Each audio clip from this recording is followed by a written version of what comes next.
8 years ago, while looking up canning recipes, I discovered the word homesteading. Just like when I found Unitarian Universalism, the word just clicked all the disparate pieces of my life into one cohesive concept. But what is homesteading? A popular YouTube homesteader named Jessica Soward says that homesteading is about finding your place at home.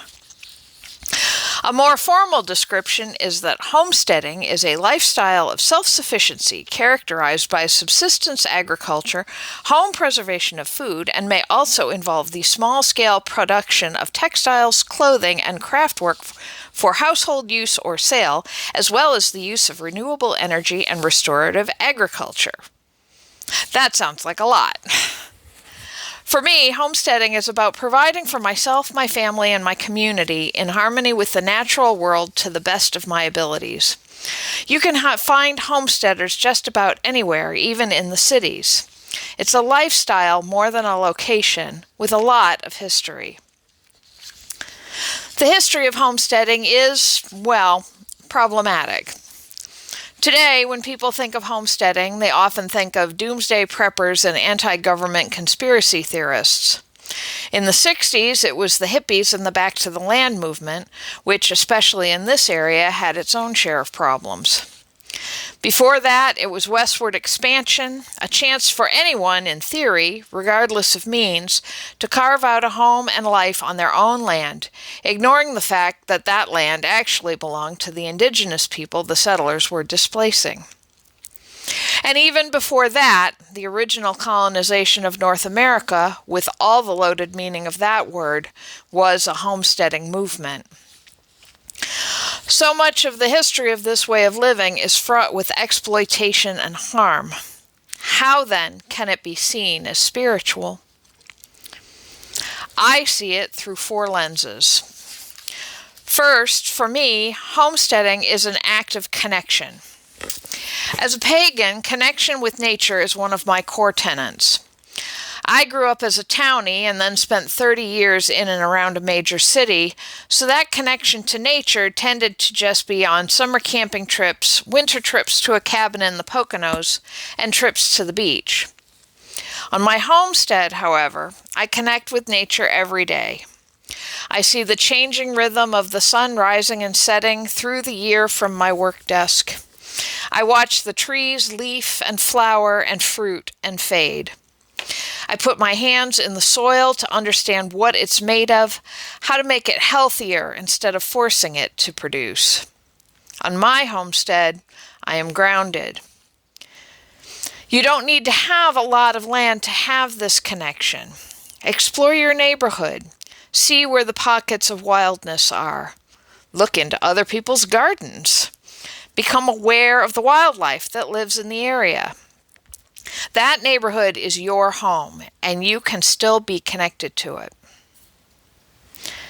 Homesteading is an act of care. I'm responsible for this land and the life on it. It doesn't matter if it's negative 19 degrees out. I have a duty of care to the animals I've made a commitment to.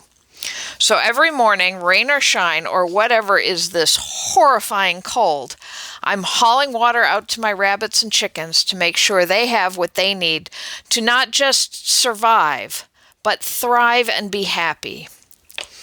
I think carefully about any changes I make on the property so as not to do damage.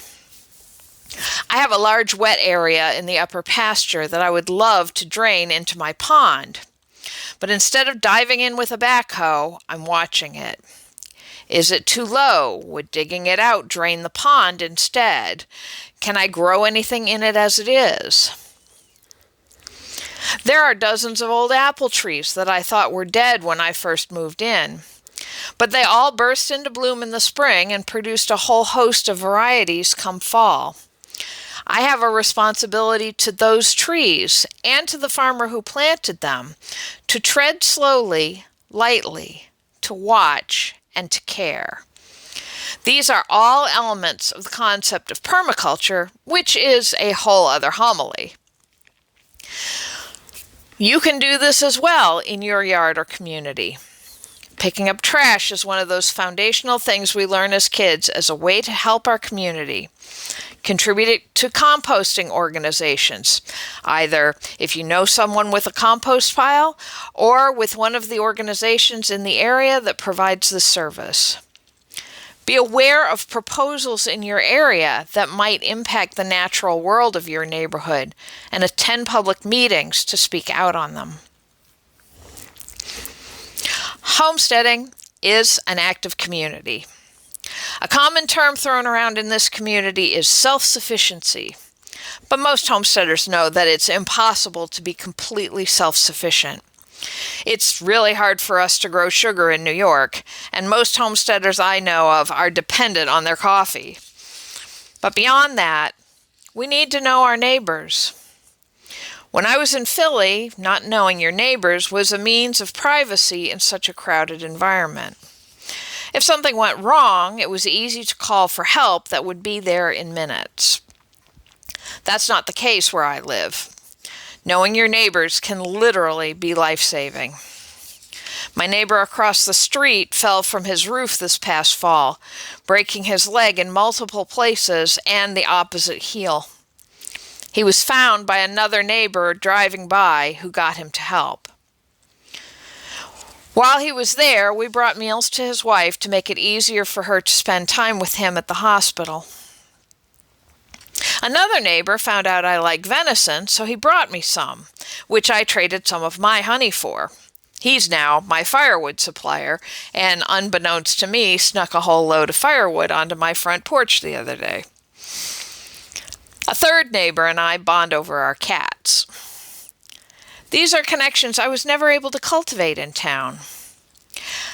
I grew up in a small town and was always resentful of everyone knowing everyone's business, but now I'm grateful for that connection. Again, you can do this as well. Make a commitment to introduce yourself to even just 2 of your neighbors, including giving them your contact information. My mother bakes muffins for anyone new that moves into her neighborhood. These small acts build community and strengthen us as a whole, especially in these times. And finally, I see homesteading as an act of resistance. Like so many things in the world today, food is political. While I am not fully into the mindset of corporate food is poison, I do know that so much of our food is exploitative. From the migrants in Pine Island, poisoned by fertilizers and insecticides for the onions we eat, to the locals in Peru and Bolivia who aren't allowed to eat the quinoa they grow for American shelves, to the squalid conditions meat animals are kept in, no food is untouched. I grow my own food, mostly because I love to do so, but also so that I have an abundance to share with my friends and neighbors, either through my growing farm stand or just by gifts of what's currently abundant. Every meal I can make myself helps me become more independent of the food systems which are at constant threat of breaking down. Just think how many times lettuce gets pulled off the shelves for listeria outbreaks to doubt that. I have space here for people in trouble to come to if they need a place to be safe for a short or a long time, and the abundance to help them while they're here. Living here in town, think about what resources you have to contribute. As Unitarian Universalists, we are already moved to protest injustice and strive for interconnectedness. Are there other ways you can help? We'll be discussing this more later today in the Social Justice Common Read series, so please stay for that. But one way that is front of my mind is how to make my garden help others. The Master Gardener trainees this year are developing a Grow a Row program to encourage people to plant a little extra for their local food pantry. If you're in town, how much of your yard could you turn into a garden? Gardens are a lot easier to care for than lawns, in my opinion. If you already have a garden, how much of it goes to waste? Or do you have garden space lying fallow and untended? With the current food crisis in our area, any food donated to local pantries is a blessing. You can get seeds for free next Saturday at the annual Master Gardener Seed Swap, along with all sorts of advice for gardening big or small. Another way of building community and care. All of these aspects are interconnected. My homestead is a safe space, sacred ground where I talk to the plants and make offerings to the spirits of the land and feel deeply connected to the divine. I'm working year after year to make it more independent from unreliable systems so that I can do greater good in the world. And I find peace here. You make a home, big or small. You feed yourself. You have connection to the land. You are part of a community. What are ways you can express that? There is no perfect way to homestead. I tend to emphasize gardening because that is my passion, and because my mother always had a big garden, so that feels right. But there are homesteaders who focus on construction, or animal husbandry, or on building community. Even the smallest act counts, and often one act leads to another. Ask any homesteader about chicken math and see how often it ends up with them talking about their dairy cow. I encourage you to think about your life. Where do you find yourself making a home? And how can you make that an act of care, of connection, of community, of resistance?